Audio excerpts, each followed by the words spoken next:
샬롬 하마성경 가족 여러분, 정은수입니다. 저희 하마성경의 콘텐츠를 사랑해 주시고 시청해 주셔서 너무나 감사합니다. 많은 분들이 하마성경의 영상을 보시면서 성경 통독을 쉽게 할 수 있게 되었다는 피드백을 받게 되어서 너무나 감사한 마음입니다. 설거지를 하거나 집안일을 하면서 또는 차를 타고 가면서 자면서 말씀을 항상 몸에 새기고 싶은데 하마성경의 강의 영상을 보고 성경 통독 음원을 따로 또 틀어서 해야 하는 번거로움이 있었죠. 그래서 성경을 따로 준비하거나 영상을 틀지 않아도 한 번에 이 모든 것을 해결할 수 있는 영상을 준비했습니다. 하마성경의 무삭제 풀버전 강의와 공동체 성경 읽기 통독 영상을 통합해 놓았습니다. 이 영상 서비스는 정기 통독 멤버십 회원분들에게 추가로 서비스할 예정입니다. 저의 사명은 성경 통독입니다. 앞으로도 다양한 방식으로 성경을 쉽게 익힐 수 있게 도움을 드릴 수 있도록 노력하겠습니다. 혹시 멤버십 가입이 어렵거나 문제가 있으신 분들은 아래 연락처로 연락 주시면 저희들이 도움을 드리도록 하겠습니다.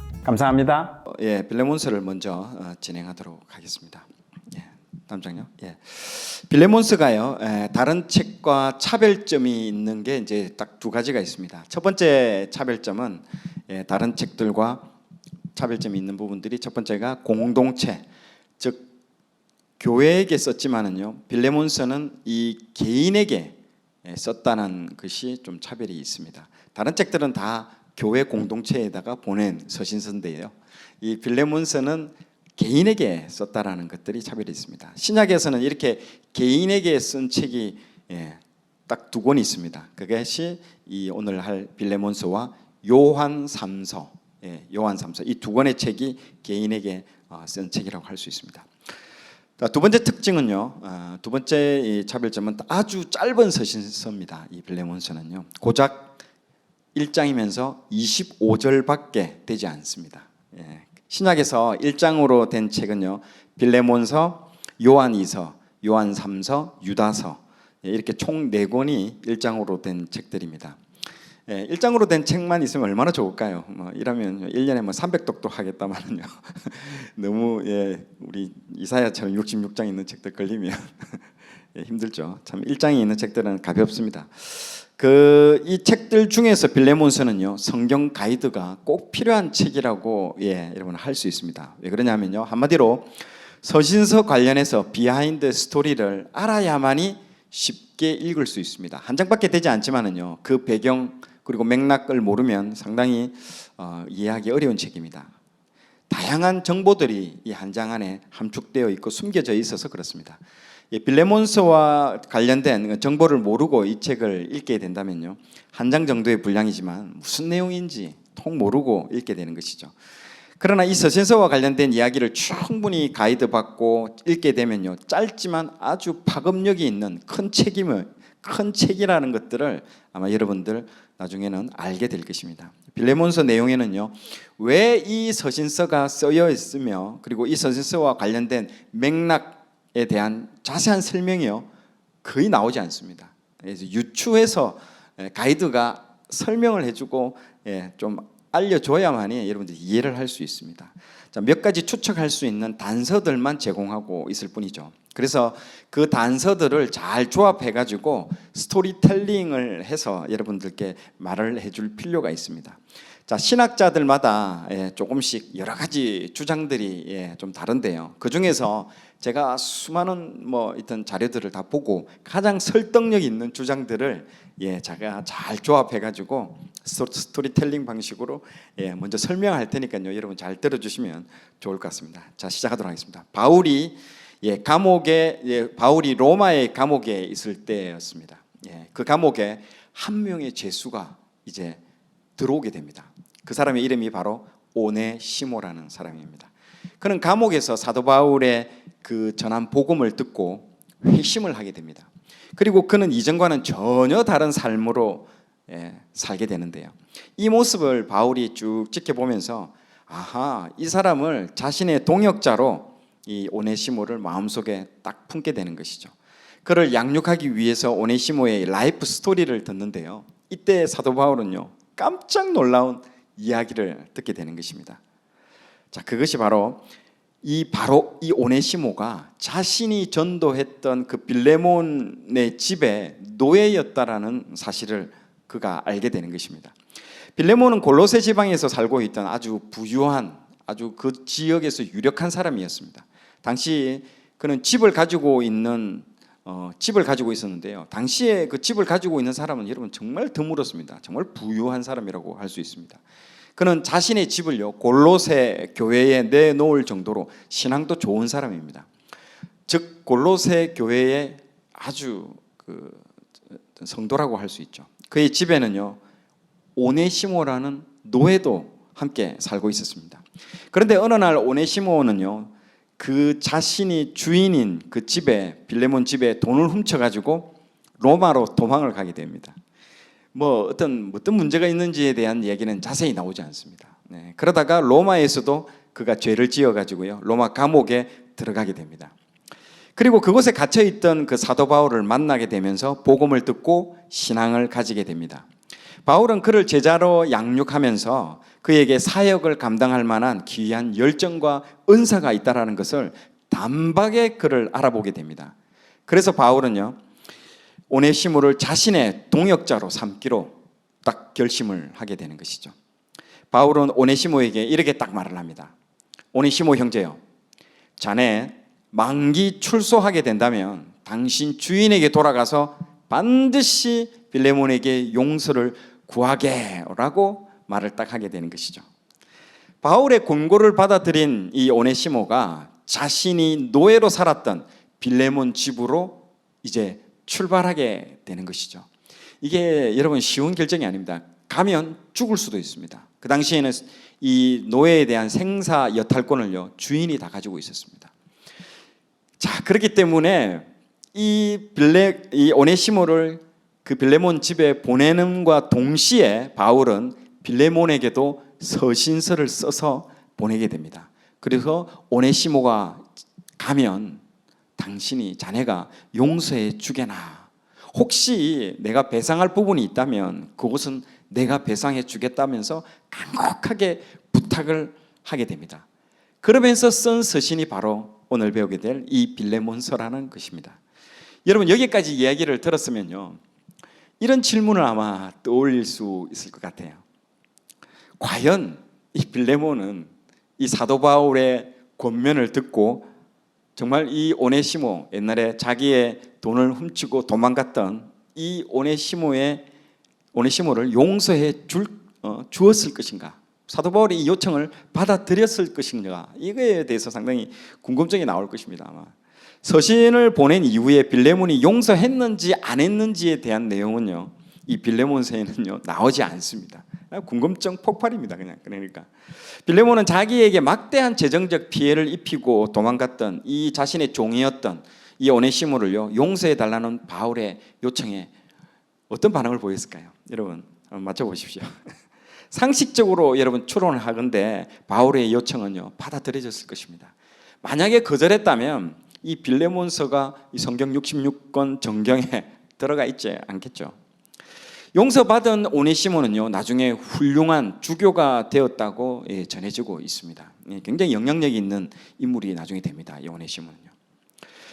자, 지금부터 이제 본격적으로 하나씩 들어가겠습니다. 제가 스토리텔링으로 쭉 이 이야기를 다 먼저 말씀을 드렸습니다. 이걸 먼저 여러분 머릿속에 딱 들어가 있는 상태에서 지금 하나씩 이제 개요들을 설명을 해야 여러분들이 이해하기가 아마 쉽게 될 것입니다. 자, 첫 번째 저자입니다. 저자는 이 빌레몬서의 저자는요 바울입니다. 로마의 그 감옥에 갇혀 있을 때에 썼던 옥중 서신 중에 하나입니다. 여러분 옥중 서신은요 총 4권이죠. 지난번에 에베소서 할 때 말했는데요. 에베소서, 빌립보서, 골로새서, 빌레몬서입니다. 원래는 골로새서부터 먼저 해야 되는데 오늘은 일단 시간 뒤에 또 에베소서를 한 번 더 하기 위해서 먼저 짧은 빌레몬서를 선택하게 됐습니다. 여러분 이 책 지금 보시는 이 책 제목 중에 이 옥중 서신의 이 4가지 책 중에 좀 제목이 특이한 게 있지 않습니까? 뭘까요? 네, 맞춰보시면요 3개의 그 이름은요 교회 이름입니다. 빌립보, 에베소, 골로새.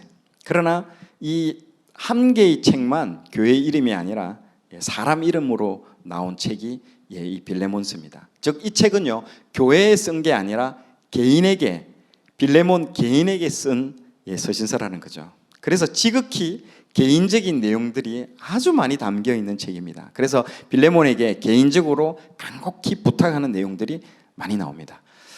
자, 두 번째로 이 빌레몬서가 어떻게 전달되었을까? 이걸 설명을 해드리도록 하겠습니다. 바울이 로마 감옥에 서신서를 작성했는데요. 이때 세 편을 동시에 작성합니다. 세 개를 다 쓰고 묶음을 해서 이제 이 책을 전달합니다. 이 서신서를요. 바울이 이 세 개 서신서를 써서 누구한테 줬냐면요, 두기고라는 사람에게 전달을 해주죠. 그러면 여러분 지금 지도상에서 보는 것처럼 로마 감옥에서 두기고가 들고 가서 이제 첫 번째 맞닥뜨리는 지역인 에베소에서 먼저 하나 탁 전달을 해줍니다. 그리고 골로새하고 빌레몬서는 같이 갑니다. 왜 그러죠? 당연하죠. 이 빌레몬이 어느 교회 교인이라고 했습니까? 골로새 교회의 교인이기 때문에 그것을 들고 골로새에 가서 골로새 교회에다가 골로새서를 전달하고 빌레몬 개인에게 빌레몬서를 따로 이렇게 전달하게 되는 것입니다. 그 책이 바로 빌레몬서인 거죠. 자, 세 번째로 이제 등장 인물입니다. 자, 빌레몬과 오네시모에 대해서는요 앞에 제가 별도로 설명을 했기 때문에 별도로 다루지 않겠습니다. 스토리텔링 할 때 쭉 얘기를 다 했으니까요. 자, 두 명 모두 바울에 의해서 복음을 듣고 이제 그리스도인이 되었다는 게 상당히 공통점이 있습니다. 빌레몬은 주인이고요, 오네시모는 노예의 신분이었다는 것이죠. 그래서 빌레몬이 그리스도인이 된 과정은요 분명히 드러나 있지 않습니다. 그게 이제 여러분들 어떻게 알게 됐는가 궁금하죠. 자, 1장 19절에 보면요 이런 말씀이 있습니다. 나 바울이 친필로 쓰노니 내가 갚으려니와 내가 이 외에 내 자신이 내게 빚진 것은 내가 말하지 아니하노라 라고 이렇게 적혀져 있거든요. 이 구절을 통해 가지고요 우리는요 유추할 수 있습니다. 추측할 수 있는데 빌레몬은 바울의 영향으로 그리스도인이 된 것이 분명하다는 것이죠.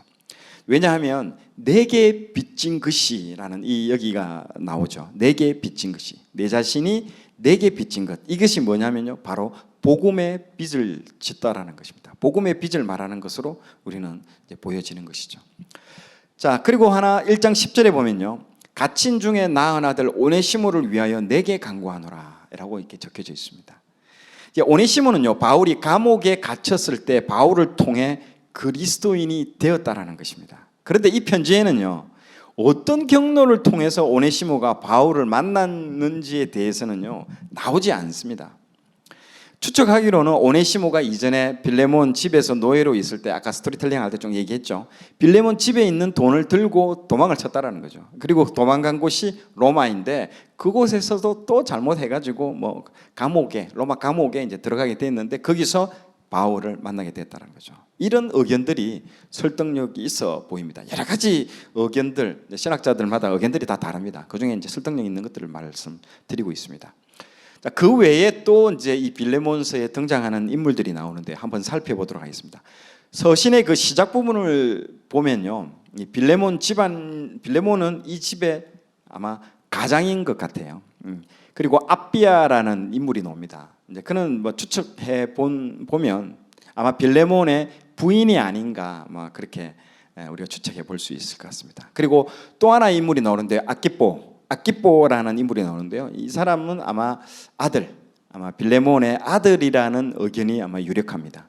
그들은 집안 전체를요 교회로 내놓은 것을 볼 때에 빌레몬은 이 골로새 교회의 아주 핵심적인 인물임을 우리는 알 수 있습니다. 그가 이제 골로새 교회의 핵심 인물이라는 것은요 어떤 식으로 또 알 수 있냐면 이 빌레몬서에 등장하는 인물들이 빌레몬서하고 어디에 또 나오느냐? 골로새서에 막 중첩되어 가지고 계속 겹쳐서 인물들이 굉장히 많이 나옵니다. 자, 그걸 통해서 우리는 이 사람이 골로새서의 이제 골로새 교회의 중요한 인물임을 알 수 있습니다. 자, 한번 살펴보도록 하겠습니다. 자, 빌레몬서와 골로새서에 함께 등장하는 인물이 여러분 여럿이 나옵니다. 그 중에 에바브라라는 사람이 나옵니다. 이 사람이 누굴까요? 골로새 교회의 설립자입니다. 이 사람이 에바브라, 뭐 여기 여러분 에바브라 디도하고 헷갈리시면 안 됩니다. 에바브라라는 사람이 나오는데요. 에바브라는 골로새 교회의 설립자입니다. 이제 그래서 빌레몬서 1장 여러분 뭐 성경책을 가지고 있으면 1장 23절에 나오는데요. 이 에바브라가 어디에 또 나오느냐면 골로새서 1장 7절하고 4장 12절에 나옵니다. 당연하겠죠. 설립자니까 이름이 나올 수밖에 없는 거죠. 그리고 아키뽀라고 이제 그때 아들이라고 이렇게 아까 얘기를 했죠. 아키뽀의 이름이 나오는데 이 사람도 빌레몬서 1장 2절에 나오는데 동시에 골로새서 4장 17절에도 나오고 있습니다. 그리고 빌레몬서의 주인공인 이 오네시모도 그 이름이 골로새서 4장 9절에 나오고 있습니다. 그러니까 지금 이게 지금 골로새서하고 이 빌레몬서는 상당히 비슷한 지금 사람들이 등장을 계속하고 있습니다. 그리고 또 놀라운 것은요, 마가복음을 쓴 마가, 누가복음을 쓴 누가도 여기에 등장하고 있습니다. 그리고 아리스타고, 데마 뭐 이런 사람들이 골로새서 4장 10절, 14절에 나오고요. 빌레몬서에도 1장 24절에도 또 나오고 있습니다. 이제 여러 이 중요한 인물들이 골고루 이때 겹쳐서 나오고 있습니다. 이렇게 골로새서와 빌레몬서에 등장하는 인물이 겹치는 것을 통해서 우리는 아하, 이 빌레몬이라는 이 사람이 골로새 교회의 아주 핵심적인 인물이구나라는 것들을 우리는 알 수 있는 것이죠. 자, 네 번째로는 빌레몬서의 기록 목적입니다. 빌레몬서는요, 한때 죄인이었으나 예수님의 그 복음을 듣고 완전히 이 사람이 이제 개가천선되고 새 사람이 된 이 오네시모를 용서함을 넘어가지고 이제는요 주 안에서 한 형제로 받아줄 것을 요청하기 위해서 이 빌레몬에게 이 서신서를 딱 보내는 그게 기록 목적이라는 것입니다. 자, 그래서 이 책의 핵심 키워드는 여러분 용서입니다. 용서를 구하고 용서를 베푸는 책입니다. 이게 뒤에 따로 나중에 다루겠지만은요, 이 용서는요 구약에 여러분 어디에 놓을까요? 용서하는 거, 피해를 받은 사람에게 용서하는 거. 특별히 민수기에서 이 속건제에 대해서 아마 언급을 했습니다. 이 속건제 이야기를 얘기를 했는데요. 이 속건제의 모델입니다. 이 용서 부분이 피해를 입은 사람에게 피해를 준 사람이 직접 가서 용서를 구하는 것입니다. 신약은 이 구약의 모형들이 실제로 구현되는 모습이 자주 나타나는데요. 이 빌레몬서도 여러분 하나의 사례라고 볼 수 있습니다. 아, 용서를 구하는 속건제다. 속건제. 제가 그래서 민수기 할 때 아마 이 빌레몬서를 아마 잠시 언급을 했습니다. 이 속건제의 모델이라고. 예. 자, 다섯 번째 빌레몬서의 주요 내용입니다. 사도 바울이 이 오네시모를 받아줄 것을 요청하는 이유는요, 오네시모가 예수님을 만나기 전에는 인생의 의미를 모르고 막 지 멋대로 막 살아가는 아주 무익한 사람이었다는 거죠. 그런데 이 복음을 듣고 이 오네시모가 자신의 이름의 뜻대로 유익한 사람이 되었기 때문에 이런 문제가 이제 그러니까 이 복음을 듣고 나서 이 오네시모가 자신의 이름 뜻대로 아주 유익한 사람이 됐다는 것입니다.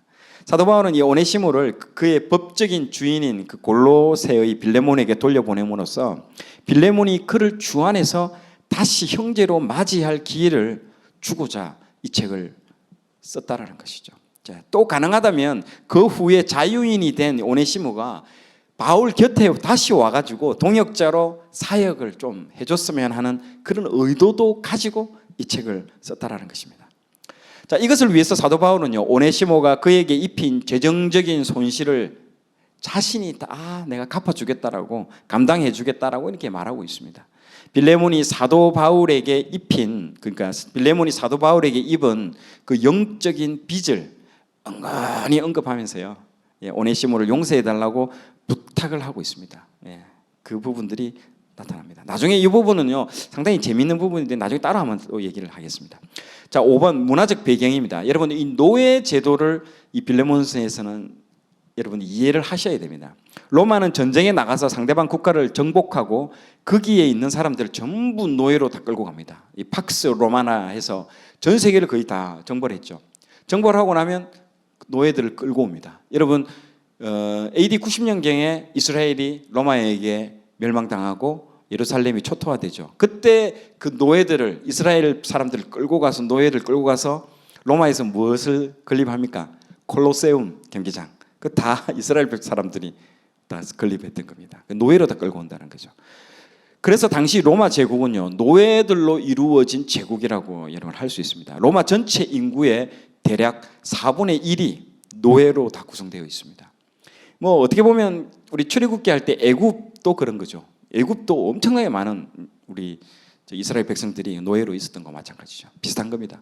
그래서 로마 제국은요, 노예 노동력에 의해서 돌아가는, 막 노예가 없으면 돌아가지 않을 정도로 좀 어려운 그 정도로 이게 노예가 많았습니다. 그리고 당시에는 합법적으로 이 노예 시장이 있었죠. 우리가 요셉도 노예, 그 애굽의 노예 시장에 팔린 것처럼 노예를요 사고 팔고 하는 것들이 합법적인 그런 시장이 있었습니다. 그리고 한 명의 그 노예가 매매될 때마다 무려 4% 그 정도의 그 세금이 여러분 발생하게 됐기 때문에 노예들은요 이 로마의 전체 재정 수입에 있어서 상당한 부분들을 충당해주는 역할들을 하고 있었습니다. 재원을 확보하는데 한 명을 사고 팔 때마다 4%의 어떤 수수료를 내야 되기 때문에 국가에다가 세금을 내야 됩니다. 그렇기 때문에 상당히 이 노예의 매매가 국가 재정에 중요한 역할을 했었습니다.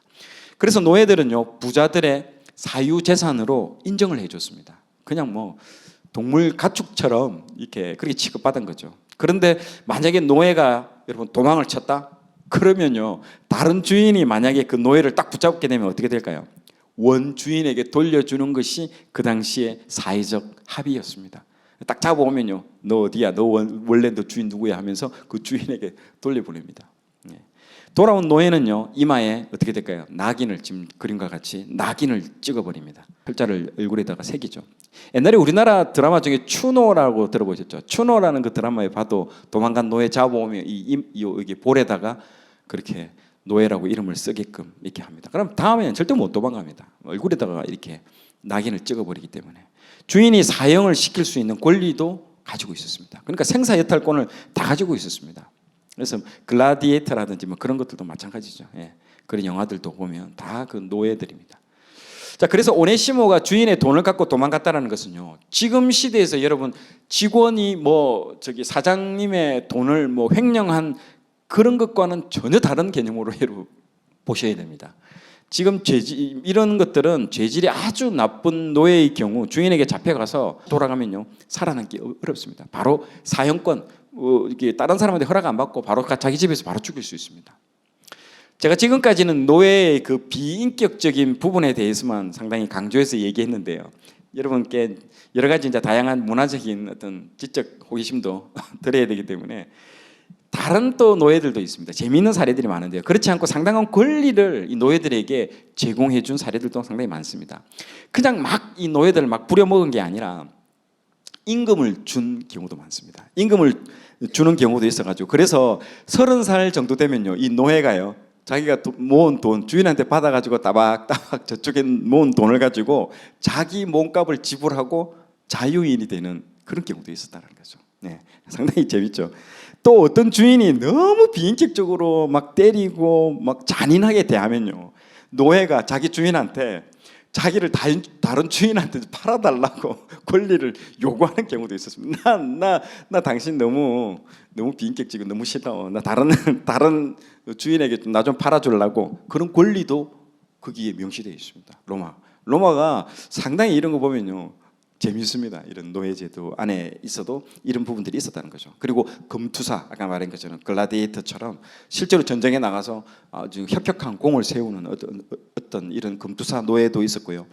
베너라는 영화를 보면요, 거기 보면 원래 헬라가 로마가 나오기 전에 헬라가 주로 다 장악하고 있었죠. 그리스, 헬라가 다 장악하고 있었는데 나중에 헬라가 로마한테 이제 멸망을 당하잖아요. 그때 노예로 잡아오는데 이 사람들은 지적인 이게 최고입니다. 그래서 로마가 헬라를 전쟁으로는 지배했지만은요, 정신적으로는요 숭배했었습니다. 그래서 그 당시 로마 사람들이 로마 말을 사용하지 않고요 헬라어를 썼답니다. 특히 상류층은요.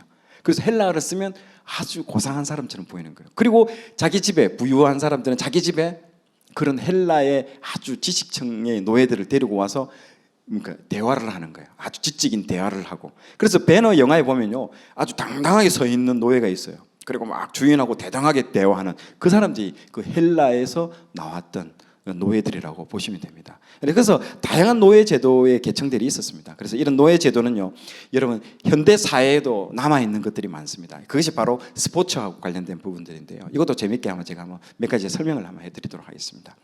제가 예전에 마지막으로 있었던 회사가 그 미국 메이저리그 선수들이 쓰고 있는 그 야구 모자 회사에서 제가 시장 점유율 우리가 46% 세계 1위 회사였거든요. 제가 거기서 근무를 했기 때문에 스포츠 시장 그리고 스포츠 문화 그리고 스포츠 마케팅 이런 것에 대해서 굉장히 제가 많이 보게 됐고 경험하게 되면서 이거 보면서 이 노예 제도하고 너무 비슷하다는 것들 제가 한 게 알게 됐습니다. 그 중에 하나가 스포츠 스타들이 연봉하고 이적료를 이게 보면요 노예 제도하고 너무 흡사합니다. 미국과 유럽의 여러분 시스템은요 전혀 다릅니다. 미국은요 연봉의 시스템입니다. 연봉 제도에 입각한 시스템이고요. 유럽은요 이적료 시장이 메인입니다. 자, 연봉과 이적료는요 개인의 인권과 관련이 있습니다. 유럽의 스포츠 스타들은요 기본 개념이 노예 제도의 근간이 있습니다. 잘 뜯어보면요 이 재밌습니다. 제가 여러 가지 책도 보고 이래 봤는데 재미있는 것들 제가 소개 한번 해드릴게요. 반면에 이 미국은요 뭐가 중요할까요? 휴먼 라이트, 개인 인권. 개인 인권이 굉장히 중요합니다. 그렇기 때문에 이적료가 아닌 연봉의 어떤 개념으로 여러분들 시스템이 돌아가고 있습니다. 그래서 내가 다른 팀으로 가는데 구단 간에 돈 거래가 일어난다? 그 미국에서는 용납이 안 됩니다. 야, 내가 노예냐? 왜 너 구단끼리 사람을 사고 파냐? 그런데 유럽은요 가능하다는 거죠. 철저히 내 연봉을 지불할 수 있는 구단이 있느냐 없느냐 그거에 맞춰지는 게 미국의 시스템 방식입니다. 자, 그래서 보세요. 제가 재밌는 사례를 하나 들고 볼게요. 2001년도 사례입니다. 이거는 오래전의 얘기인데 뭐 이걸 들어야 여러분들 조금 와닿을 것 같아가지고 박찬호 선수라고 예전에 LA 다저스에서 뛰었던 팀에서 뛰었던 사람이 있었는데 이 사람이 나중에 LA 다저스에서 텍사스 레인저스로 이제 팀을 옮길 때 여러분 연봉이 얼마인 줄 아십니까? 연봉이 150억을 받았습니다. 그 당시 2001년도에 150억은요 미국에서도 탑 10 안에 들어갈 정도로 미국 스포츠 스타 중에서도 대단한 연봉을 받았습니다.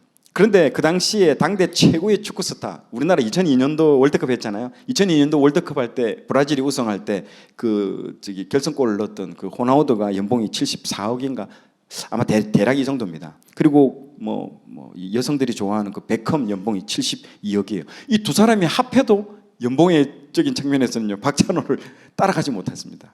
이게 어마어마하죠 이게. 박찬호 선수의 연봉이 얼마나 대단한지 알 수 있는 정도죠.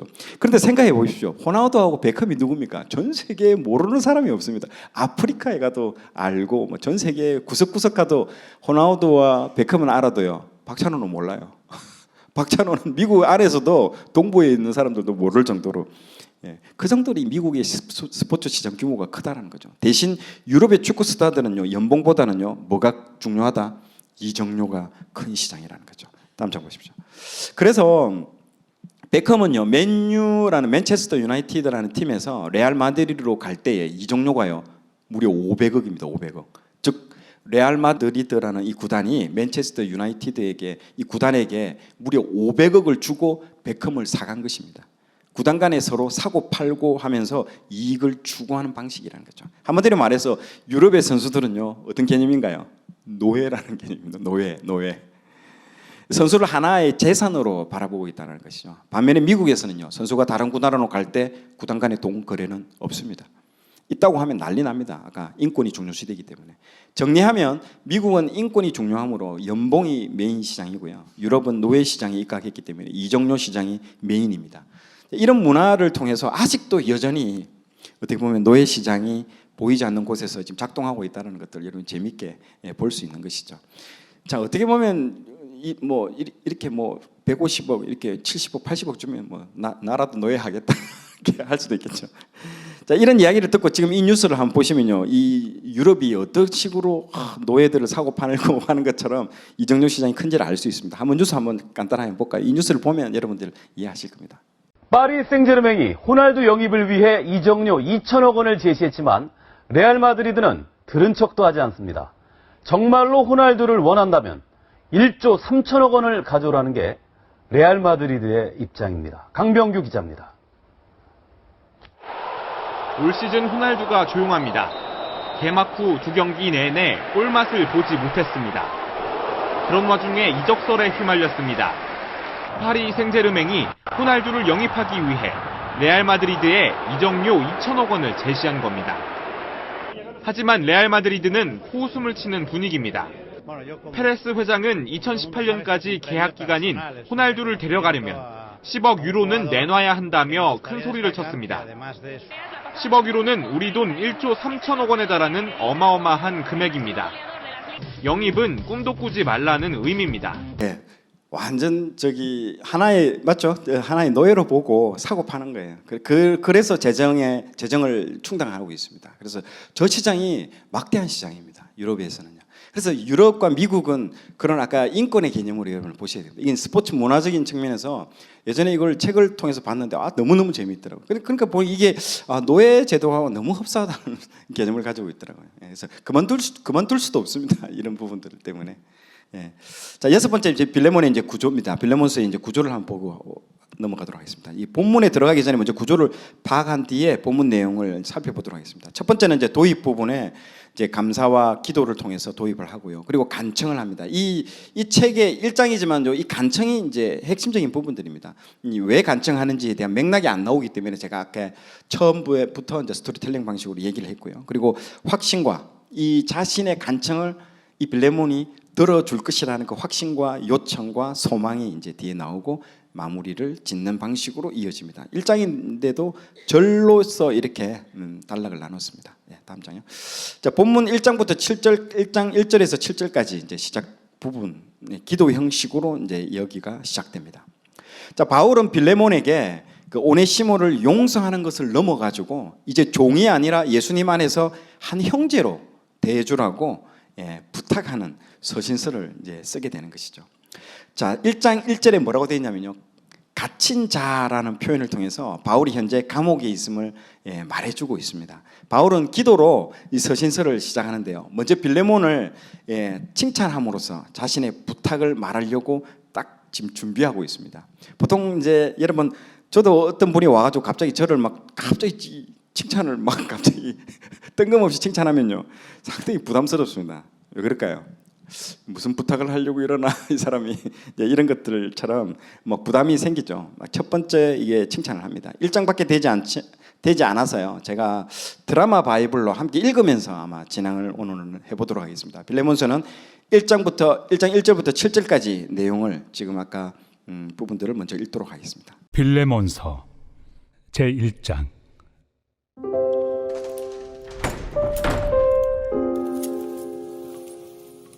그리스도 예수를 위하여 갇힌 자 된 바울과 및 형제 디모데는 우리의 사랑을 받는 자요 동역자인 빌레몬과 자매 아비아와 우리와 함께 병사된 아키포와 내 집에 있는 교회에 편지하노니 하나님 우리 아버지와 주 예수 그리스도로부터 은혜와 평강이 너에게 있을지어다.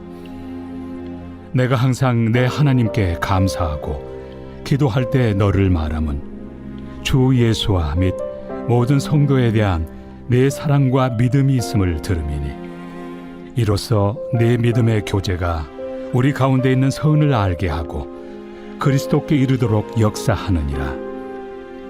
형제여, 성도들의 마음이 너로 말미암아 평안함을 얻었으니 내가 너의 사랑으로 많은 기쁨과 위로를 받았노라. 먼저 설명을 듣고 이렇게 읽으면요, 특히 이제 이 드라마 바이블로 읽으면 상당히 감동이 옵니다. 이게 제가 이제 드라마 바이블 팀하고 같이 지금 함께 지금 사역을 같이 이렇게 여러 가지 동역을 함께 하고 있습니다. 이 드라마 바이블이 속도가 좀 느리기 때문에 1장 되는 책들 그리고 5장 이내에 되는 책들은 드라마 바이블을 읽으면요 상당히 음악도 그렇고 상당히 이게 너무 좋은 것 같아요. 자, 두 번째 이제 단락으로 넘어갑니다. 본문 1장 8절부터 20절까지 바울의 부탁인데요. 방금 읽으면서 이제 제가 쭉 설명을 하고 이제 그 맥락을 알고 읽으면요, 어떤 내용인지가 이제 조금 더 이해가 이제 쉬워질 겁니다. 1장 8절에서 20절은요, 이제 바울이 본격적인 부탁을 이제 나오게 됩니다. 사도 바울이 얼마나 이 간절히 부탁을 하는지, 이런 내용들이 얼마나 이 간절함이 묻어 나오는지는 이 서신서 곳곳에 흐르는 이 바울의 표현들을 통해서 여러분 알 수 있습니다. 바울 자신과 빌레몬과 오네시모에 대한 완곡한 표현들을 하고 있습니다. 자, 바울은 자신을 1절에 아까 한 번 더 읽었지만요, 갇힌 자라고 되어 있습니다. 야, 내가 뭔가 부탁을 하는데 내가 좀 불쌍해 보여야 되고 좀 긍휼하게 보이기 위해서 내가 갇혔다. 갇힌 자라고 일단 표현을 하죠. 그리스도 예수를 위하여 갇힌 자 바울. 긍휼함을 불러 일으키기 위해서 이제 시작을 하는 거죠. 자, 1장 9절에는요, 나이가 많은 나, 나이 많은 나라고 이렇게 또 표현을 하죠. 지금 또 예수 그리스도를 위하여 갇힌 자돼요. 나이가 많다. 9절에 자신이 나이가 많다 이 표현과 갇혔다라는 이 표현을 한 번 더 사용하면서 그러니까 이 감옥에 있는 나이 많은 내가 감옥에 있는 내가 간절히 내가 너한테 부탁을 하니까 꼭 좀 들어줘 이런 식의 지금 뉘앙스로 넘어가고 있습니다. 자, 부탁을 들어줄 직접적인 당사자인 빌레몬을 향해서 그 사람을 또 이게 주목을 하면서 표현은 어떤 식의 표현일까요? 아주 관계적입니다. 관계적이고 따뜻하고 칭찬 일색으로 딱 시작합니다. 우리의 사랑을 받는 자요, 동역자인 빌레몬과 이 사랑받는 자, 동역자라는 표현을 합니다. 그리고 반복적으로 7절, 20절에 형제여, 형제여, 계속 형제여라는 표현을 쓰면서 많은 기쁨을 얻었다고 칭찬을 하고 있습니다. 그리고 본문 8절부터 바울은 용서를 받는 대상자인 오네시모를 이제 딱 언급을 하면서 부탁의 말을 이제 꺼내놓기 시작합니다. 오네시모를 거론하면서요, 이제 그가 감옥에서 자기의 영적인 아들이 되었다라고 딱 말을 하고 있습니다. 10절에 갇힌 중에서 낳은 아들 오네시모를 위하여 내게 간구하노라 하면서 자신의 깊은 사랑을 여기서 표현하고 있습니다. 여러분, 바울이 아들이라고 표현한 사람은요, 신약에서 딱 2명밖에 없습니다. 바울과 바로 디모데와 디도 이 두 사람밖에 없습니다. 디모데전서 1장 2절에 보면요, 믿음 안에서 참 아들 된 디모데라고 표현되어 있고요, 디도서 1장 4절에 보면 같은 믿음을 따라 나의 참 아들 된 디도.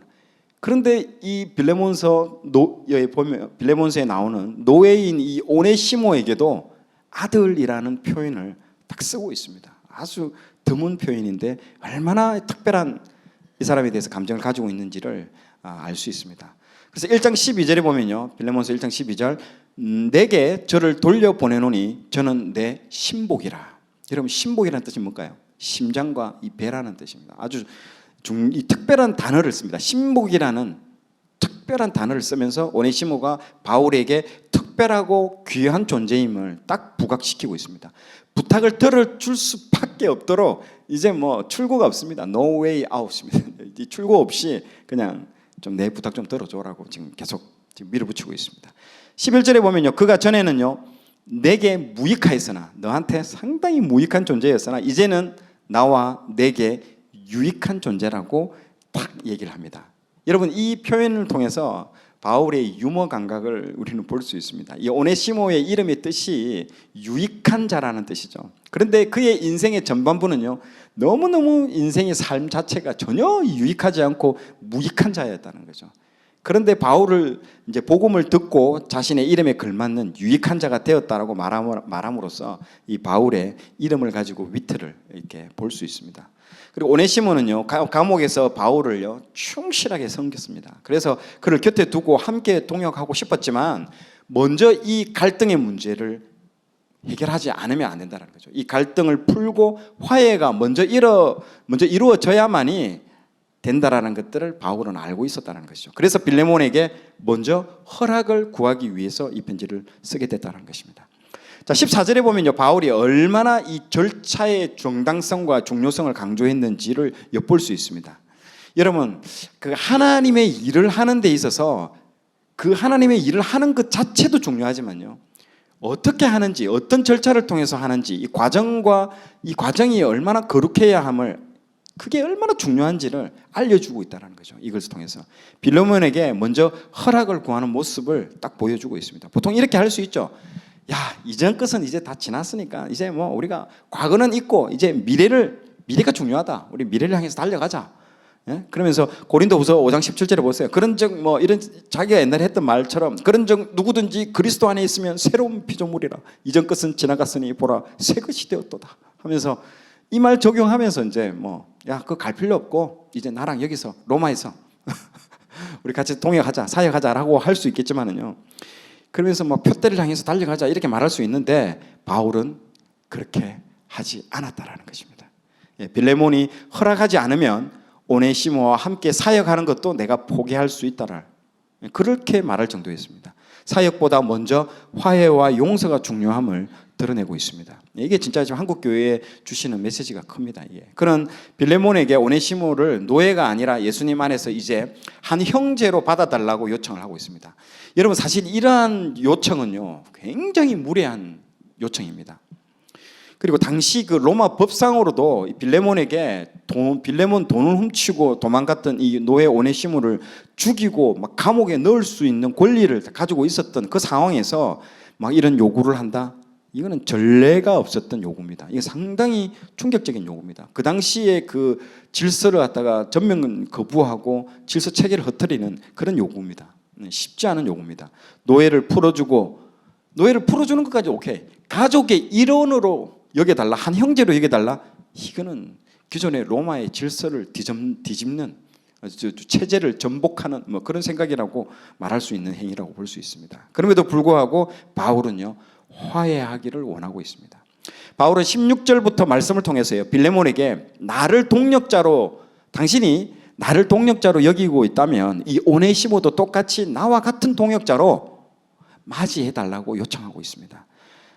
1장 16절에 보면요 이후로는 종과 같이 대하지 아니하고 종 이상으로 곧 사랑받는 형제로 둘 자라라고 이렇게 되어 있습니다. 그래서 이 맥락을 알고 지금 이런 한 구절 한 구절을 다 보시면 맛을 알 수 있습니다. 그리고 13절에 보면요 이 오네시모가 바울 곁에서 바울을 섬길 수 있도록 허락해 달라고 이렇게 요청하고 있습니다. 그러니까 옛날에 이 자기 소유잖아요. 자기 재산인데 용서해주고 한 형제로 삼고 다시 또 바울에게 보내달라고 요청하는 거죠. 그래서 1장 13절에 보면요 그를 내게 머물러 있게 하며 내 복음을 위하여 갇힌 중에서 내 대신 나를 섬기게 하고자 하나라고 이렇게 표현을 하고 있습니다. 이 요청들이 바로 바울이 빌레몬을 기록한 목적인 것이죠. 그리고 혹시 오네시모가 잘못한 것이 있거나 빚진 것이 있다면 자신이 갚겠다고 합니다. 자, 일부분 보십시오. 그 친구가 잘못한 거 있으면 내가 배상하겠다. 내 돈으로 배상하겠다. 여러분 이 지금 대목이 혹시 떠오르는 거 없습니까? 이 대목에서 뭔가 떠오르는 게 있어야 됩니다. 그래야 여러분들 이게 성경책을 전체 읽으면요 앞뒤가 다 연결되어 있습니다. 그런 부분들을 통해서 연상되어지고 떠오르는 게 있어야 됩니다. 뭐가 떠오르냐? 예수님의 화목제가 떠오르는 거죠. 예수님이 떠오르는 거죠. 우리는 이 구절을 통해서 예수님의 화목제를 딱 떠올라야 됩니다. 세상과 하나님 간의 원수가 되었던 관계. 우리 아담이 죄 지은 이후로 하나님과 세상은요 완전 원수가 되어버렸습니다.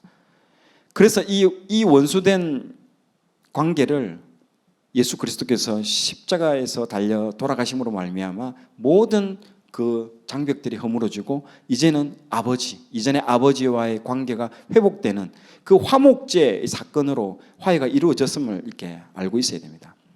자, 그래서 고린도후서 5장 19절 말씀을 보면요 곧 하나님께서 우리 같이 한번 읽어볼까요? 시작. 곧 하나님께서 그리스도 안에 계시사 세상을 자기와 화목하게 하시며 그들의 죄를 그들에게 돌리지 아니하시고 화목하게 하는 말씀을 우리에게 부탁하셨느니라. 아멘. 그래서 바울은 예수님의 입장이 되는 것입니다. 이게 지금 중요한 겁니다. 이 빌레몬스의 어떻게 보면 핵심적인 내용입니다. 예수님의 화목제의 모습을 바울이 직접 보여주고 있다는 것이죠. 십자가의 피로 우리가 입혔던 모든 피해, 솔직히 여러분 하나님께 우리가 피해를 입힌 게 뭐가 있냐라고 생각할 수도 있겠죠. 우리가 죄를 지은 그 자체가요 하나님께 엄청난 피해를, 막대한 재정적 피해를 다 입혔습니다. 그 피해를 예수님이 다 갚았다는 사건이죠. 예수님이 다 갚았다는 겁니다.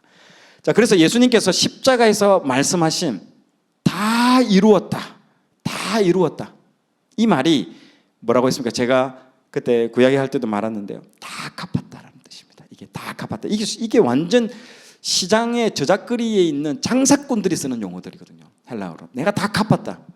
네 빚을 내가 다 갚았다. 네가 죄를 지음으로 말미암아 사단에게 팔려갔기 때문에 너의 몸값을 내가 내 피로 다 갚아가지고 내가 너를 다시 사왔다라는, 그래서 너는 더 이상 빚이 없다, 너는 더 이상 부채가 없다, 그 얘기가 이 예수님께서 다 이루었다라는 그 얘기를 하는 겁니다. 이게 속건제에서 피해를 다 보상했다라는 아주 장사꾼들이 쓰는 아주 그런 용어입니다, 이게. 그래서 바울은 그 예수님처럼 오네시모가 잘못한 것을 자신이 부담할 것이라고 말하는 거죠. 그래서 내가 배상해 줄게. 내가, 야, 오네시모가 네 뭐 돈 들고 도망간 거 알고 있는데 네가 그걸 받고자 한다면 내가 배상해 줄게. 예수님의 모습이네. 내가 배상해 줄게. 빌레몬과 화해할 수 있도록 값을 지불할 것이라고 말하고 있다는 거죠. 그래서 바울은 빌레몬과 오네시모의 관계를 이 법적인 화해와 배상 문제 해결에서 머무는 것이 아니라 한 차원 더 깊이 들어가는 것입니다. 하나님 앞에서 모든 사람은 동등하다라는 것들을 또한 말해주고 있습니다. 그 이유는 주인이나 노예나 하나님 앞에서 모두 용서함을 받아야 되는 존재라는 그 말을 하고 있습니다. 따라서 십자가 앞에서는요, 모든 존재가요 평등하다는 거죠. 그 얘기를 하는 것입니다. 그래서 빌레몬과 오네시모도 주인과 종의 관계가 아니라 이제는 한 가족이라는 거죠.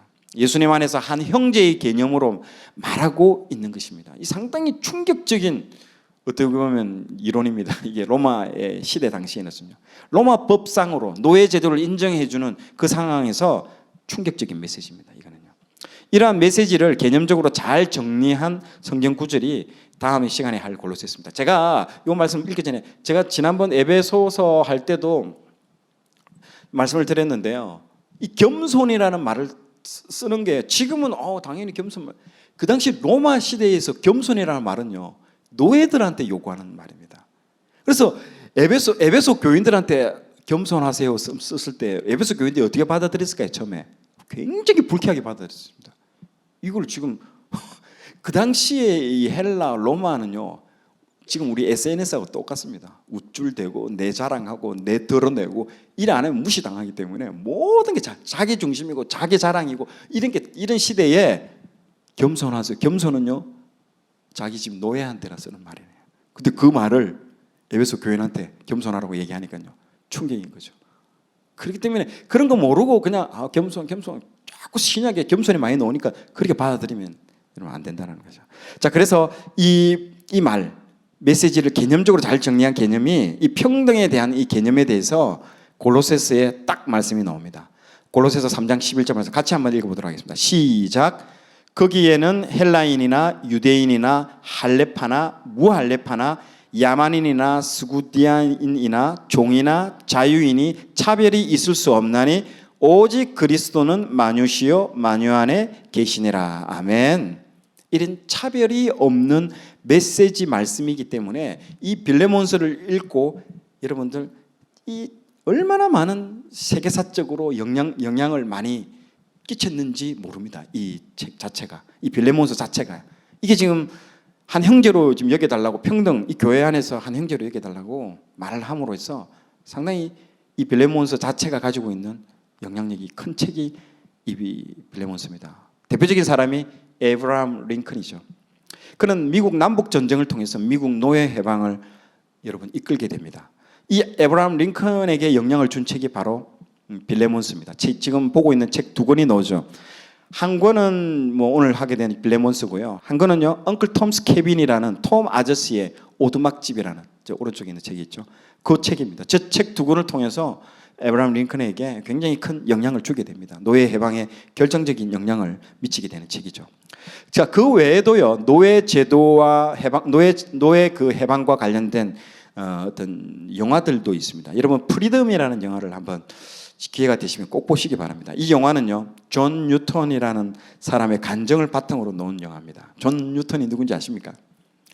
Amazing Grace 하는 그 Amazing Grace의 그 작사가입니다. 예, 그 사람의 간증, 존 뉴턴의 간증을 바탕으로 나온 영화입니다. 이 사람이 존 뉴턴이요, 영국에서 대표적인 유명한 노예 사냥꾼입니다. 아주 아프리카에 가가지고 노예를 그냥 담아오는 거예요. 배에 담아와가지고 그래 파는 사람으로 유명했습니다. 그리고 나중에 이 사람이 복음을 듣고 회심해가지고 그래가지고 완전히 나 같은 죄인을 하나님, 그러니까 회심에 일어났던 그게 어메이징 그레이스의 그 유명한 찬송을 쓰게 되는, 곡이 나오게 되는 결정적인 된 책이 그 영화가 이 프리덤이라는 영화를 얘기합니다. 이게 보면요 비참합니다. 노예들이 얼마나 비참한 그 생활을 하고 있는지 보여주고 있습니다. 실제로 여러분 그때도 제가 말했죠. 에스라 할 때 버뮤다 삼각지대가 실제로 그 아프리카에서 노예를 사가지고 오다가 그 당시 노예 보험 제도가 있었습니다. 그래서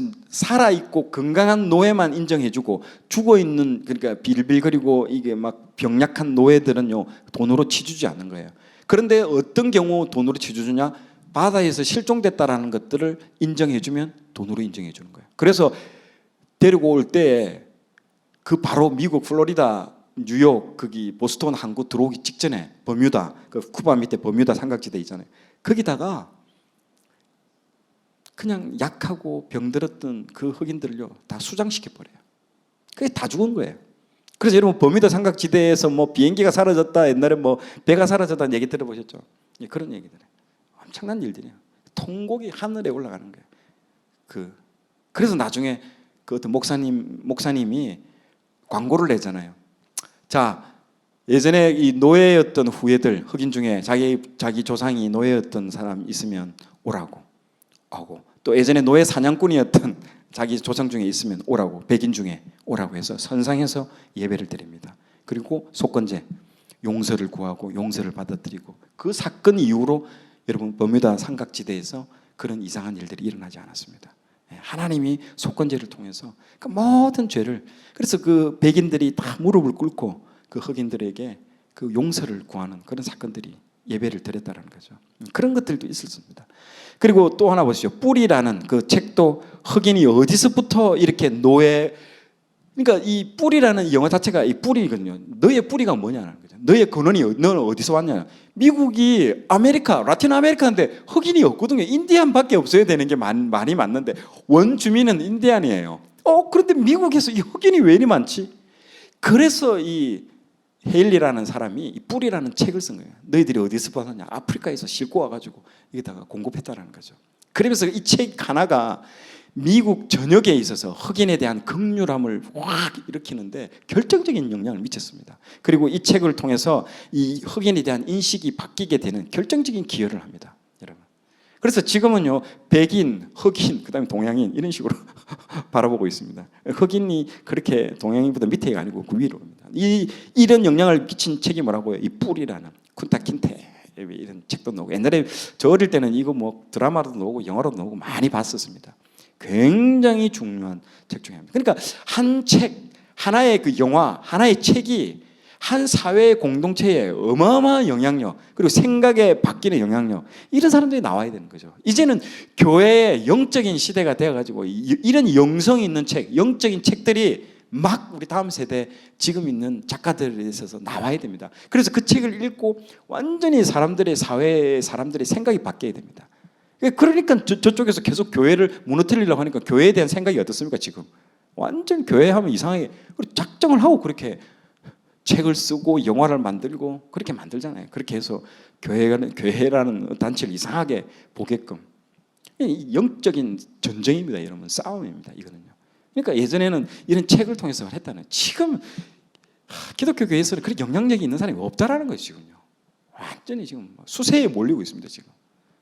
그런데 하나님은 준비시키고 있겠죠. 어딘가에 있을 겁니다. 준비시키고 있습니다. 그런 사람들이 나올 겁니다. 예, 하나님이 그 일을 하실 겁니다. 자, 이 책들과 함께 이런 이론적인 토대를 제공해 주는 책이 바로 이 빌레몬서라는 책이라는 거죠. 자, 빌레몬서 1장 8절에서 20절까지 내용을요, 이 드라마 바이블로서 한번 읽어 보도록 하겠습니다. 이러므로 내가 그리스도 안에서 아주 담대하게 내게 마땅한 일로 명할 수도 있으나 도리어 사랑으로서 간구하노라. 나이가 많은 나 바울은 지금 또 예수 그리스도를 위하여 갇힌 자 되어 갇힌 중에서 낳은 아들 오네시모를 위하여 내게 간구하노라. 그가 전에는 내게 무익하였으나 이제는 나와 내게 유익함으로 내게 그를 돌려보내노니 그는 내 신복이라.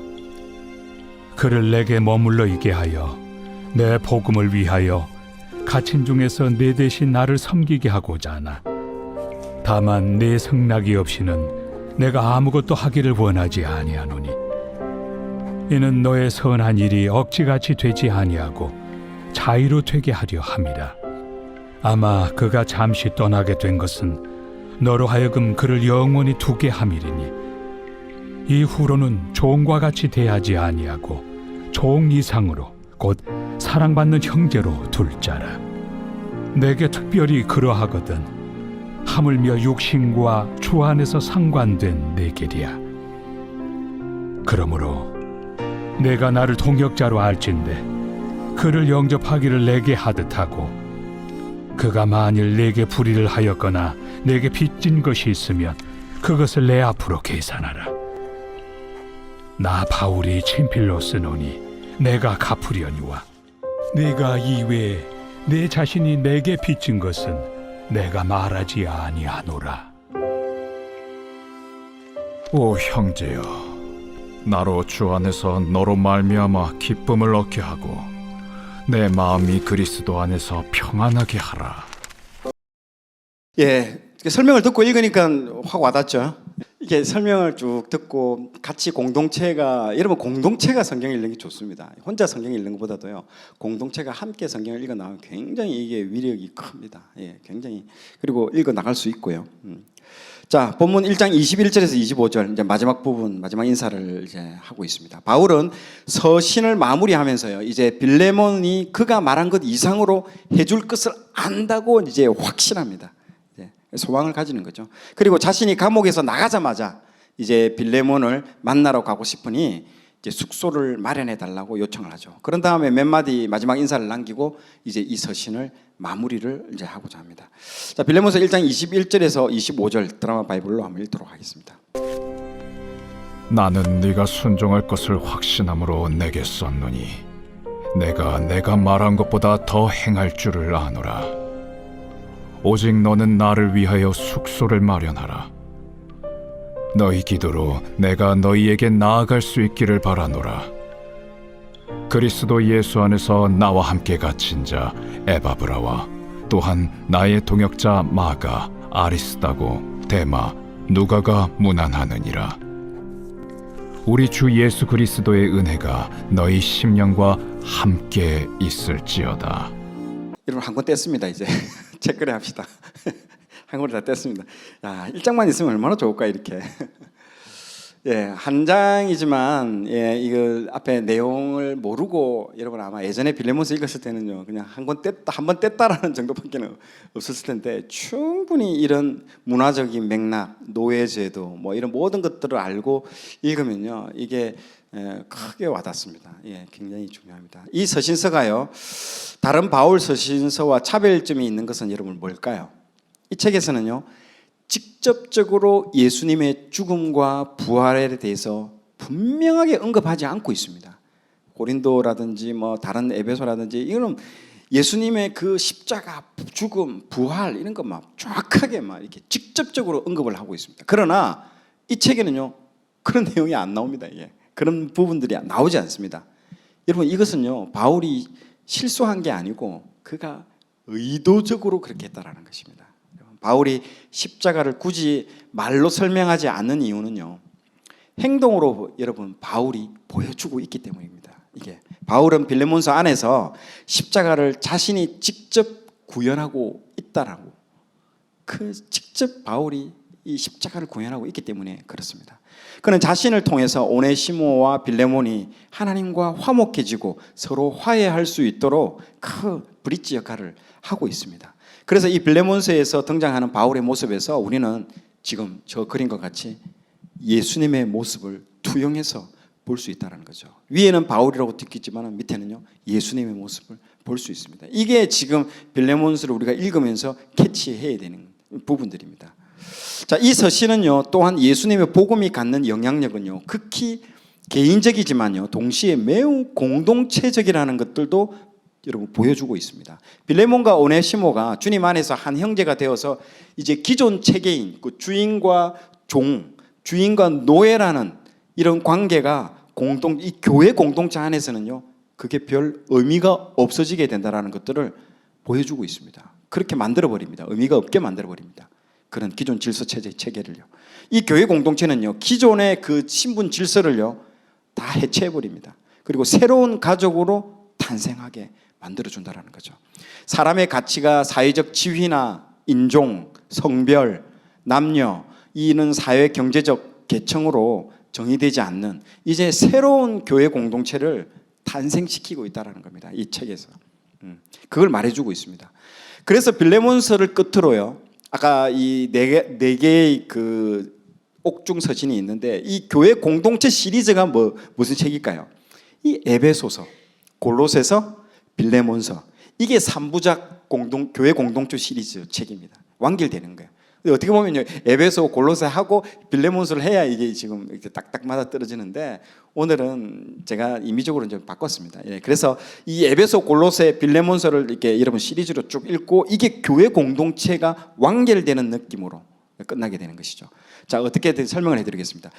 자, 골로새서가 머리 대신 예수 그리스도가 핵심입니다. 골로새서에서 말하고자 하는 핵심 주 내용이 예수 그리스도, 그리스도론, 이게 핵심입니다. 예수 그리스도 누구냐? 교회의 머리 되시는 그분이다. 그러니까 이 몸은 누구냐? 교회의 몸은 누구냐? 주님의 몸된 교회 공동체가 핵심이 뭐다? 에베소서입니다.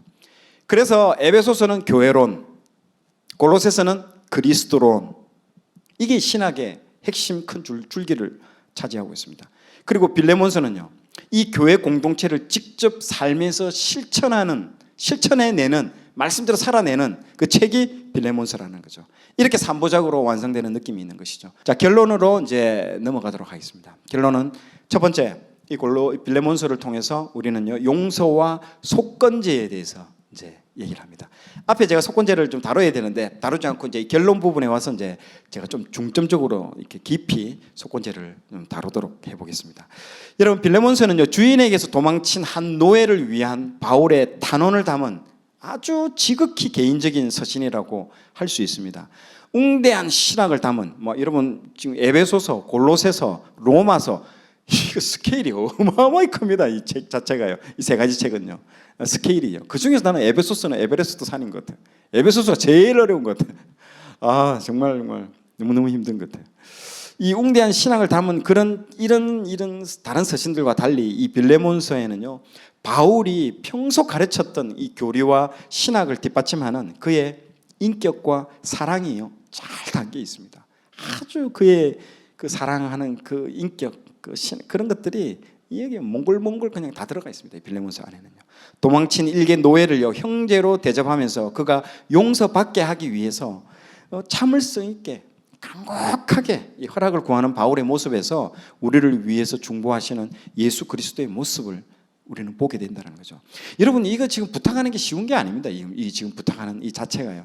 내 몰라라 할 수도 있죠. 그냥 모르고 그냥 너 나랑 그냥 여기서 조용히 입 닫고 나랑 같이 사역하자 이렇게 할 수도 있는데, 이렇게 아까 말했죠, 로마 체제에 전복할 수 있는 개념을 지금 설파하는 이 내용이 쉬운 지금 여러분 이 서신이 아니라는 거예요. 지금 잘못하면 옛날 국가보안법 이런 거 있잖아요. 잡혀가는 거와 마찬가지로 로마 체제를 전복하는 사상이 어떤 서신이라고 볼 수 있는 거예요. 자, 두 번째는 이제 속건제는 또 속건제 얘기를 여기서부터 이제 해보겠습니다. 속건제는요, 여러분 어디에 나오냐? 레위기 여러 군데 많이 나오지만요, 특별히 이제 레위기 5장 14절에서 6장 7절까지의 내용이 쭉 이제 속건제가 나옵니다. 그 중에 속건제는 이제 두 가지 사례가 나옵니다. 먼저 첫 번째, 피해를 주는 거죠. 건자가 허물 건자입니다. 허물 건자. 내가 다른 사람에게 허물을 입혔다라는 거죠. 그 다른 사람의 조건이 두 가지. 첫 번째는 하나님께 내가 피해를 줬다라는 거죠. 두 번째, 내 이웃에게 피해를 줬다라는 거죠. 자, 이 두 가지 사례를 먼저 얘기합니다. 첫 번째, 하나님께 잘못한 경우, 아니면 교회에 있는 성전에 있는 성물을 내가 피해를 줬다. 내가 일하다가 갑자기 뭘 턱 던졌는데 교회 유리창이 깨졌어. 10,000원짜리야. 그럼 여러분, 레위기에는 뭐라고 되어 있습니까? 20%. 10,000원짜리면 12,000원을 배상하라고 되어 있습니다. 성물은 20% 얹어서 그렇게 되어 있습니다. 자, 그런데 그래서 여기는요, 뭐라고 되어 있습니까? 첫 번째, 하나님께 잘못한 경우, 성물에 피해를 주는 경우, 그런 경우에는 선 예배, 먼저 예배 드려라. 그리고 난 이후에 배상해라. 그렇게 되어 있습니다. 두 번째, 사람에게, 즉 내 이웃에게 배상하는 경우. 보통 속건제가 어디에 나오면 민수기에 나옵니다. 왜 그런가 알아요? 광야를 걸어가고 있는데 얼마나 막 그냥 걸어간 게 아니에요. 그 소, 양, 애들 보따리 들고 가는데 막 이게 내 손지 네 양인지 모르고 내 거다 네 거다 막 나중에는 얼굴 때리고 막 싸움 나고 그럴 때 이제 남에게 피해를 줄 수 있을 때 속건제 얘기가 민수기에 나옵니다. 그것 때문에 그런 문제들이 일어나기 때문에 이럴 경우 내 이웃에게 피해를 준 경우에는 뭐라고요? 선배상 후 예배입니다. 예배 드리지 마라. 먼저 배상하고 오라는 거죠. 그게 여러분 먼저 하나님과 성물에 피해를 줬을 경우는요 선 예배 후 배상이 가능하다고 되어 있지만요 그런데 이웃에 대해 피해를 줬을 경우는 예배 전에 배상하고 오라고 되어 있습니다. 이웃과 먼저 화해한 후에 예배하라는 것이죠. 이것은 마태복음에도 나옵니다. 이게 이제 속건제에 대한 부분입니다. 같이 한번 읽어볼까요? 마태복음 5장 23절에서 24절 시작. 그러므로 예물을 제단에 드리려다가 거기서 내 형제에게 원망 들을 만한 일이 있는 것이 생각나거든 예물을 제단 앞에 두고 먼저 가서 형제와 화목하고 그 후에 와서 예물을 드리라. 아멘. 이게 속건제의 전형적인 여러분 그러니까 신약과 구약이 떨어져 있는 책이 아니고요. 지금 똑같이 연결되어서 지금 얘기를 하고 있는 겁니다. 그래서 빌레몬서는 통째로 속건제에 대한 실천 사례의 모델이라고 이런 볼 수 있습니다. 이제 이렇게 드리라라고 딱 얘기를 하고 있습니다. 자, 여러분 또 신약에 나오는 삭개오가 나오죠. 삭개오도 예수님을 만난 이후에 그동안에 내가 세리로서 남에게 피해를 준 것이 있다면 토색한 것이 있다면 내가 4배로 갚겠다라고 딱 얘기를 하고 있습니다. 이 4배의 기준이 뭘까요? 누가복음 19장 8절 말씀 한번 읽어볼까요? 시작. 삭개오가 서서 주께 여짜오되 주여 보시옵소서 내 소유의 절반을 가난한 자들에게 주겠사오며 만일 누구의 것을 속여 빼앗은 일이 있으면 내 갑절이나 갚겠나이다. 아멘. 삭개오가 한 말이 바로 속건제를 드리겠다라는 그런 말입니다. 여기서 말한 4배의 근거가요. 출애굽기 22장 1절에 보면 사람이 소나 양을 도둑질하여 잡거나 팔면 그는 소 한 마리에 소 5마리로 갚고 양 한 마리에 양 4마리로 갚을지니라. 여러분 아까 말했죠. 아까 성물을 피해 입을 때는 20%만 갚으면 돼요. 10,000원짜리를 깼다? 12,000원만 주면 돼요. 그럼 얘가 갑자기 왜 이러나? 왜 4배를 갑자기 얘기하냐? 저도 이걸 처음에는 이게 무슨 이 4배의 근거 기준이 뭐냐? 그러니까 쭉 과거에 이 구약에 보니까 읽어보니까 이런 부분이 나오더라고요. 아, 이런 부분을 근거로 해서 말한 것 아닌가? 그렇게 추측할 수 있습니다. 추측입니다. 예, 그렇게 보시면 됩니다. 그리고 여러분 영화 밀양이라는 영화 여러분 이제 아실 겁니다.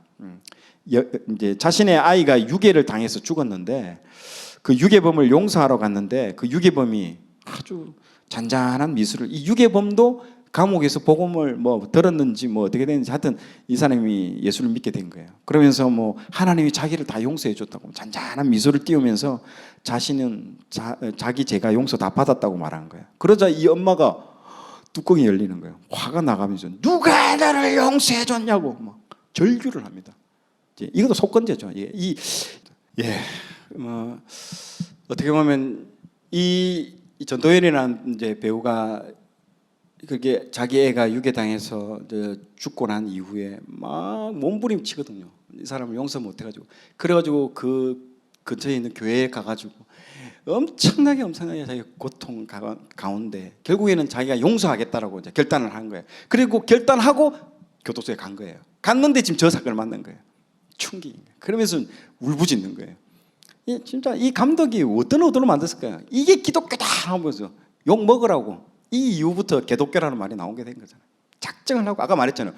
한 영화 하나가 한 책 하나가 사회에 어떤 영향을 주고 사람의 인식을 어떻게 송두리째 뒤바꿔 놓는지를 보여주는 책이라고 했어요. 이건 속건제를 모르고 하는 얘기하는 거예요. 어떻게 그 아이를 죽인 저 사형수 저기 감옥에 있는 저 사람이 어떻게 저렇게 그 엄마에게 저렇게 얘기할 수 있을까요? 얼굴을 못 들죠. 눈물을 흘리고 사죄하고 그게 정상이죠. 저렇게 잔잔한 미소를 띄우면서 저는 얘기를 할 수 있습니까? 인간을 모르는 거죠. 인간이라는 존재가 어떤 존재라는 것들을 그리고 정말로 이 사람이 정말 자기가 죄인이라는 것들을 깨달았으면 저렇게 나올 수가 없는 거죠. 영화에서 허구로 만든 거죠. 인간 존재라는 것들을 잘 모르고 이런 문제가 여러분 있기 때문에 하나님은 먼저 그 사람에게 가서 먼저 용서를 구하라고 말한 것입니다.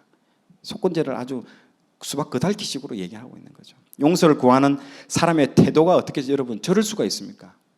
그러나 분명한 것은요, 하나님께서 사람과 사람 간의 마음 상한 것까지 다 아시고 이런 속건제를 마련해 두었다라는 거죠. 네, 마련해 두었습니다. 그래서 꼭 진짜 그런 사람이 있습니다. 교회 다니는 사람 중에 하나님 내 죄 다 용서했다고 이제 뭐 그런 거 필요 없다. 그거 아닙니다. 찾아가서 돈 떼어먹고 도망가는 사람 많거든요. 기독교인들 중에. 그리고 다 싹 잊어버려요. 하나님 다 용서해 줬다고. 직접 찾아가야 됩니다. 돈 없으면 가서 뺨이라도 맞고 진짜 두들겨 맞는 한이 있더라도 가서 용서를 빌어야 돼. 그걸 통해서 하나님 그 속건제가 이루어지는 것이지 다 자기 편리대로 해석합니다. 그래서 이 속건제의 실제 모델이 바로 이 빌레몬서의 내용이기도 하는 것이죠. 충격적이죠. 영화도. 어떤 기독교 회사에서는요, 참 이런 회사가 있더라고요. 참 기독교 회사인데 참 놀라웠습니다. 이런 부서 발령할 때마다 만약에 부서를 이쪽 부서에서 저쪽 부서로 옮기게 될 때 매주 월요일마다 전체에 모여서 이제 뭐 원래 조례 비슷한 걸 해요. 조회 같은 걸 하면 그때 부서를 옮긴다든지 회사를 떠나게 되는 사람들이 있을 때 나올 때 꼭 용서하고 사과를 합니다. 혹시 나와서 인사를 하고 제가 어디로 가게 됩니다. 회사를 나가게 됩니다 하면 혹시 저 때문에 혹시 업무 중에 저하고 관계 가운데 있을 때 피해를 받은 사람이 있다면 혹시 저 때문에 상처를 받은 사람이 있다면 용서해 주십시오라고 반드시 이걸 하게 합니다. 이게 뭘까요? 속건제 하는 거예요. 속건제. 회사에서 그렇게 하더라고요. 와. 수련회 보통 가면 캠프파이어 하잖아요. 그때 캠프파이어 할 때 뭐 죄를 뭐 이렇게 종이에 써서 뭐 불에 던지고 그리고 끝나고 나서 꼭 찾아가게 합니다. 그동안의 교회 일, 솔직히 우리 교회 일을 하다 보면 봉사하고 섬기다 보면 사람 간의 갈등이 있잖아요. 그때 그 자리에 가서 찾아가서 용서를 구해라고 하는 그런 어떤 모임들도 많거든요. 교회들도 많거든요. 수련회. 그게 뭐죠? 예, 속건제 하라는 거예요. 속건제 드리라는 거예요. 그래서 직접 찾아가서 용서 구하고 그리고 그 사람은 용서해주고 안아주고 눈물로서 화해되고. 이게 하나님이 왜 이런 걸 만들었겠습니까? 사람이란 존재가 어떤 존재인가를 아는 거죠. 내한테는 용서 안 하면서 하나님 앞에 자기가 용서 안 받았다 할 때 그 모습을 내가 봤을 때 어떤 느낌이 들까요? 분노가 치밀어 오르는 거예요.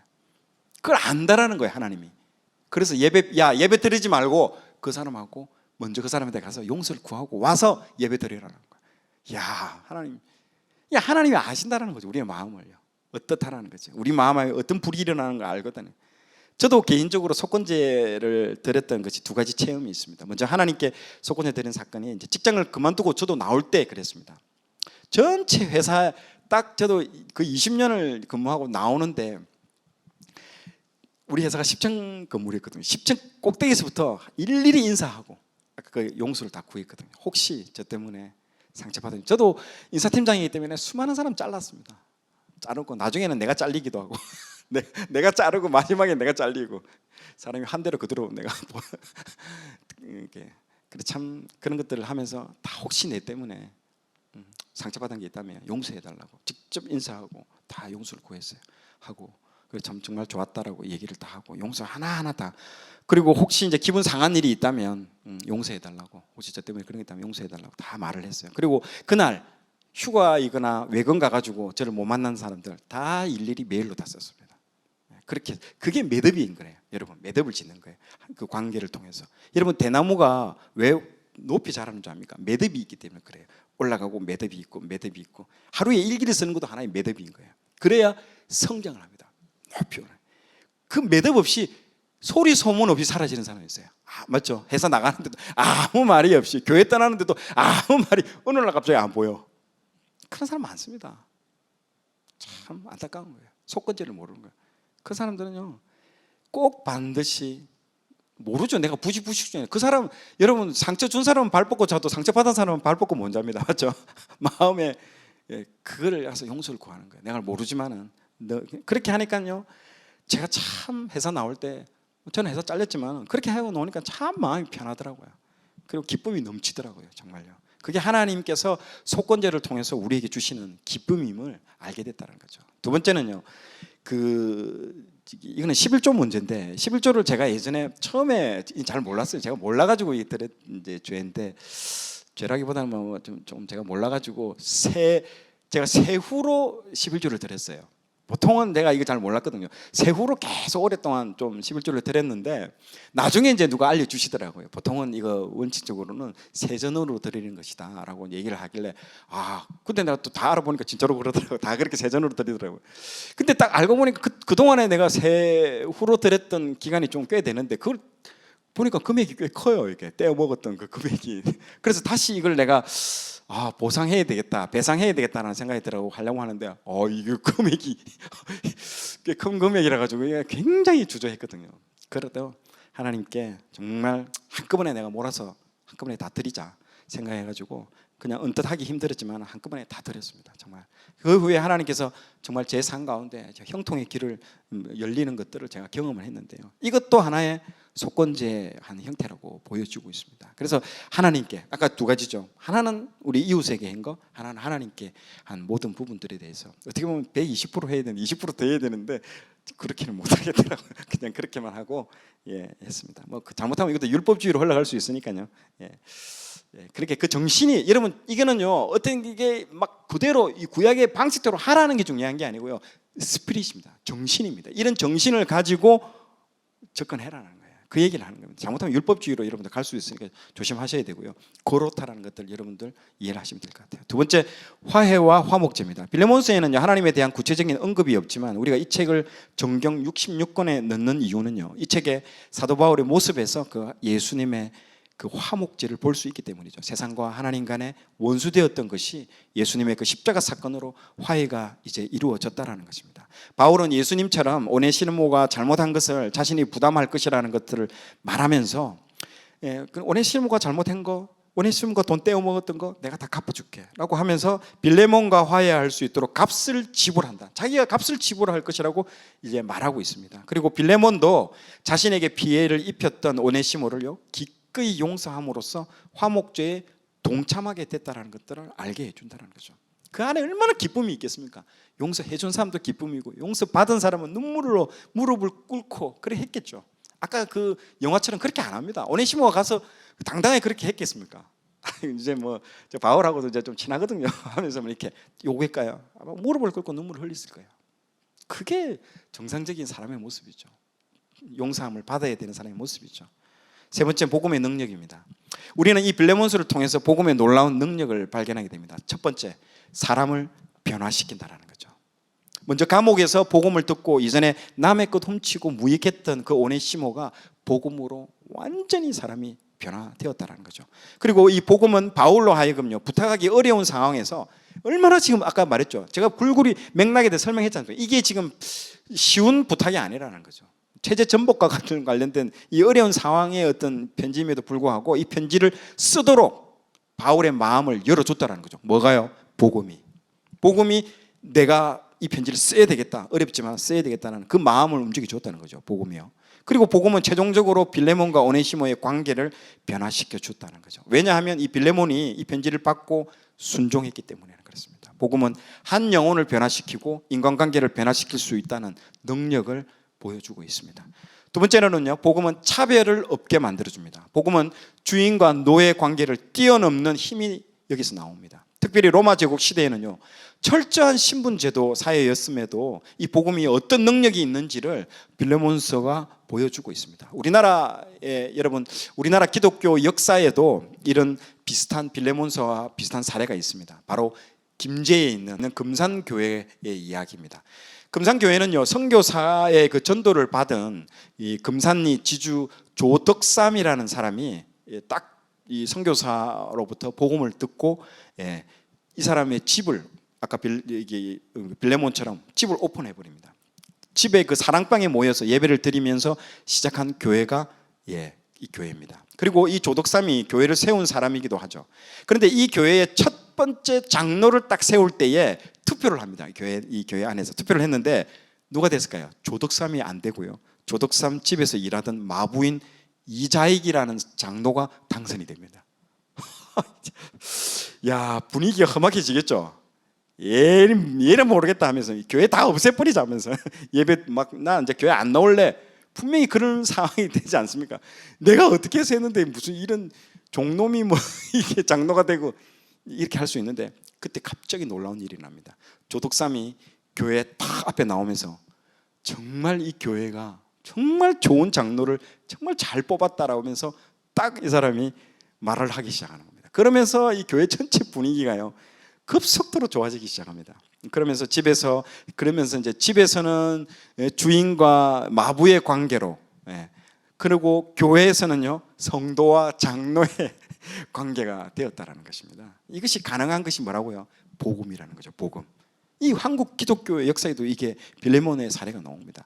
그리고 더 재미있는 거는요, 2년 뒤에 조덕삼도 이 교회의 장로가 됩니다. 이제 2년 뒤에 다시 또 이제 투표를 통해 장로가 됐고요. 이자익은요 조덕삼의 후원을 받아가지고 평양 신학교에 입학하면서 목사님이 되어버립니다. 그리고 금산교회로 돌아오는 거죠. 금산교회로 돌아와가지고 담임 목사가 이제 되는데, 그래서 이번에는 장로와 목회자의 관계로 동역을 하게 되는 것입니다. 이렇게 복음은요 철저한 그 신분 사회, 주인과 노예라는, 종이라는 이런 신분 자해를, 사회 제도를 뛰어넘는 아주 아름다운 이야기들을 만들어내는 능력을 이 복음이 가지고 있다는 거죠. 지금 이 시대에 보세요. 교회 내에 돈으로 차별하고 학벌로 차별하는 것이 교회 내에 참 보이지 않지만 많습니다. 그러나 진정한 복음은요 차별하지 않는다는 거죠. 차별하지 않습니다. 복음이야말로 우리 개인을 변화시키고 관계를 변화시키고 나아가서는 우리 사회를 변화시키는 능력이 이 복음에서 나온다는 걸 여러분 믿으시기 바랍니다. 오늘 밤에 이 복음이 여러분에게 임하는 밤이 될 줄로 믿고 선포합니다. 아멘. 자, 오늘 내용이 좋았다면 좋아요, 구독 부탁드리겠습니다. 좋아요, 구독, 알림 설정은 콘텐츠 제작에 큰 힘이 됩니다.